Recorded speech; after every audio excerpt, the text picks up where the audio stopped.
Trenching is a hazardous activity that can lead to serious injuries or death. It is important to take precautions to ensure the safety of yourself and others when working in a trench.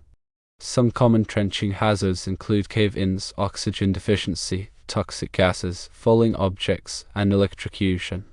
To promote trenching safety, always inspect the trench before entering. Look for signs of instability, such as cracks or loose soil. Slope the trench walls. This will help to prevent cave-ins. Use a trench box or other protective device to help protect you from cave-ins and falling objects. Ventilate the trench to help prevent oxygen deficiency and toxic gas buildup. Watch for overhead power lines and contact your local utility company before digging to identify any potential hazards. Have a spotter present. This person can watch for hazards and help you in case of an emergency. Electrical accidents are another common hazard on construction sites. It is important to take precautions to ensure the safety of yourself and others when working with electricity. Common electrical hazards include electric shock, burns, and electrocution. To promote electrical safety, use proper grounding and bonding techniques. This will help to prevent electric shock and fires. Use insulated tools and equipment to help protect you from electric shock. Wear appropriate personal protective equipment, including gloves, safety glasses, and a hard hat. Be aware of your surroundings. Look for potential hazards, such as overhead power lines and unguarded electrical equipment. Never work on live electrical circuits.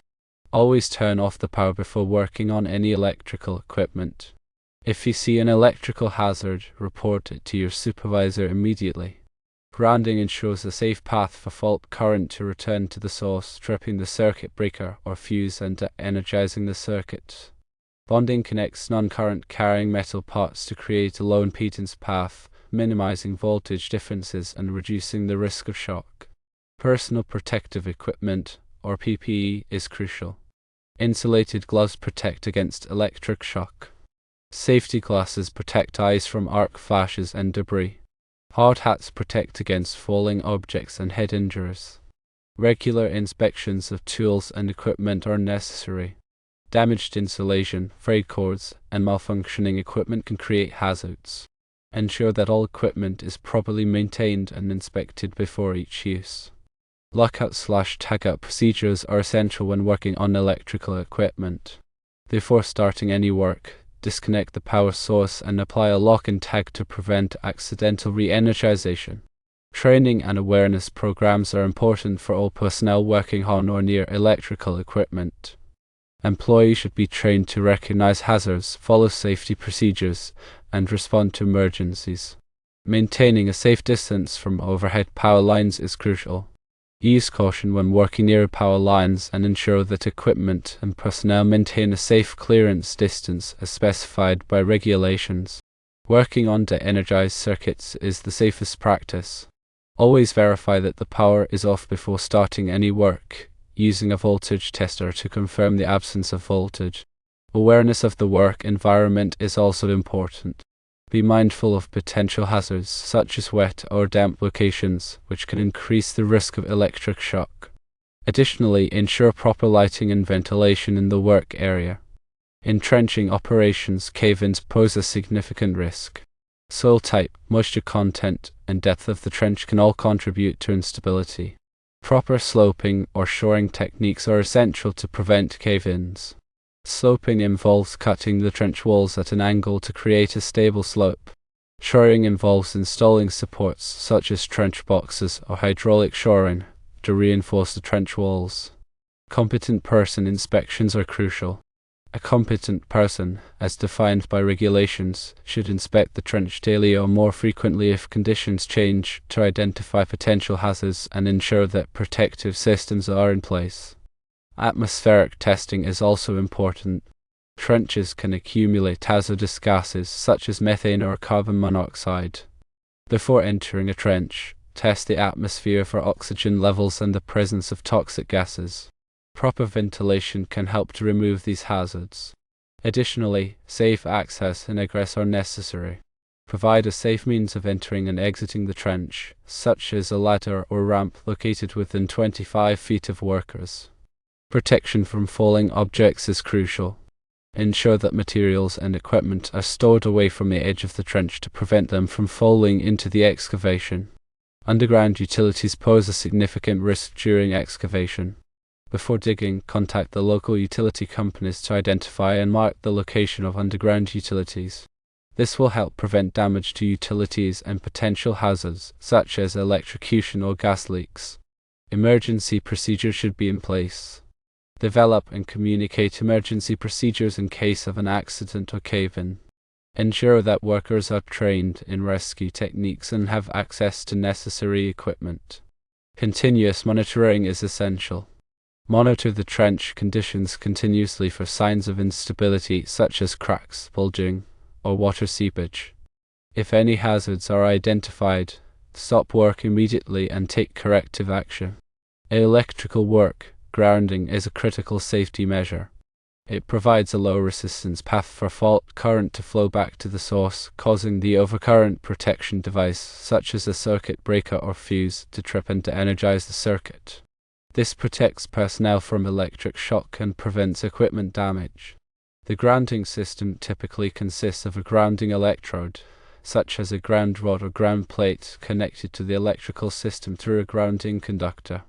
The grounding conductor must be properly sized according to the National Electrical Code, or NEC, to ensure that it can safely carry the maximum fault current. Bonding is another important safety measure. It involves connecting all non-current carrying metal parts of an electrical system together to create a low impedance path. This helps to minimize voltage differences between metal parts, reducing the risk of electric shock. Bonding is typically achieved by using bonding jumpers to connect metal enclosures, conduit, and equipment together. Ground fault circuit interrupters, or GFCIs, are life-saving devices that protect against electric shock. They monitor the current flowing in a circuit and quickly interrupt the power if a ground fault is detected. GFCIs are required in many locations, such as bathrooms, kitchens, and outdoor areas, where there is a high risk of electric shock. Arc flash is a dangerous phenomenon that can occur when there is a fault in an electrical system. It produces intense heat, bright light, and pressure waves that can cause severe burns, injuries, and even death. Arc flash hazards can be mitigated by using appropriate personal protective equipment such as arc-rated clothing and face shields, and by following safe work practices such as de-energizing equipment before working on it. Lockout/tagout procedures are essential for preventing accidental energization of electrical equipment. These procedures involve disconnecting the power source, applying a lock and tag to the disconnecting means, and verifying that the equipment is de-energized before starting any work. Only authorized personnel should perform lockout/tagout procedures, and they should be properly trained in the procedures.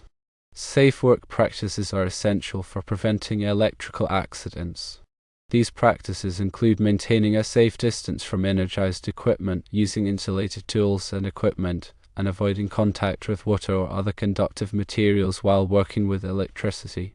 Workers should also be aware of the potential hazards in their work environment and take steps to mitigate those hazards. Electrical safety training is crucial for all personnel who work on or near electrical equipment. Training should cover topics such as electrical hazards, safe work practices, grounding and bonding, GFCI protection, arc flash hazards, and lockout/tagout procedures. Training should be provided by qualified instructors and should be regularly updated to reflect changes in regulations and technology. First, inspect the work area for potential hazards before starting any work. Look for overhead power lines, damaged equipment, and other potential hazards. Second, use appropriate personal protective equipment, or PPE, at all times. This includes safety glasses, gloves, and a hard hat. Third, never work on energized equipment unless you are qualified and authorized to do so. Fourth, always use proper grounding and bonding techniques. Fifth, use GFCI protection in areas where there is a risk of electric shock. Sixth, follow lockout/tagout procedures when working on electrical equipment. Seventh, maintain a safe distance from energized equipment. Eighth, use insulated tools and equipment. Ninth, avoid contact with water or other conductive materials while working with electricity. 10th, report any electrical hazards to your supervisor immediately. By following these safety tips, you can help prevent trenching and electrical accidents on construction sites and protect yourself and others from injury or death. Remember that safety is everyone's responsibility, and it is important to be vigilant and proactive in preventing accidents. Staying informed about the latest safety regulations and best practices is crucial for maintaining a safe work environment. Consult resources such as the Occupational Safety and Health Administration, or OSHA, and the National Electrical Code, or NEC, for guidance on trenching and electrical safety. Furthermore, consider participating in safety training programs and workshops to enhance your knowledge and skills. Promoting a culture of safety within the workplace is essential. Encourage open communication, report hazards promptly, and recognize and reward safe behavior. By fostering a strong safety culture, you can create a work environment where everyone is committed to preventing accidents and protecting each other. Regularly review and update safety procedures to ensure they are effective and aligned with current regulations. Conduct periodic safety audits to identify potential hazards and areas for improvement. Invest in safety equipment and technology to provide workers with the tools they need to perform their job safely. Lead by example and demonstrate a commitment to safety in all actions and decisions. By taking these steps, you can create a safer work environment and protect yourself and others from the hazards of trenching and electrical work. The information provided here is for general guidance only and should not be considered a substitute for professional advice. Always consult with qualified professionals and follow applicable regulations and standards to ensure the safety of your specific work environment. Remember that safety is an ongoing process that requires continuous effort and vigilance. By prioritizing safety, you can create a work environment where everyone can thrive and return home safely each day. Continuous education and training are vital components of a comprehensive safety program. Provide regular refresher courses and updates on safety procedures to keep workers informed and engaged. Incorporate hands-on training and simulations to reinforce learning and provide practical experience. Utilize technology, such as virtual reality and augmented reality, to create immersive and interactive training experiences. Encourage workers to participate in safety committees and contribute their ideas and insights to improve safety practices. Recognize and reward workers who demonstrate a commitment to safety and actively participate in safety initiatives. Promote a culture of continuous improvement by regularly evaluating safety performance and identifying areas for enhancement. Invest in research and development to explore new and innovative ways to improve safety in trenching and electrical work. Collaborate with industry partners and stakeholders to share best practices and advance safety standards. By embracing a culture of continuous learning and improvement, you can create a work environment where safety is always a top priority and where workers are empowered to make informed decisions that protect themselves and others. Effective communication is essential for maintaining a safe work environment. Clearly communicate safety policies, procedures, and expectations to all workers.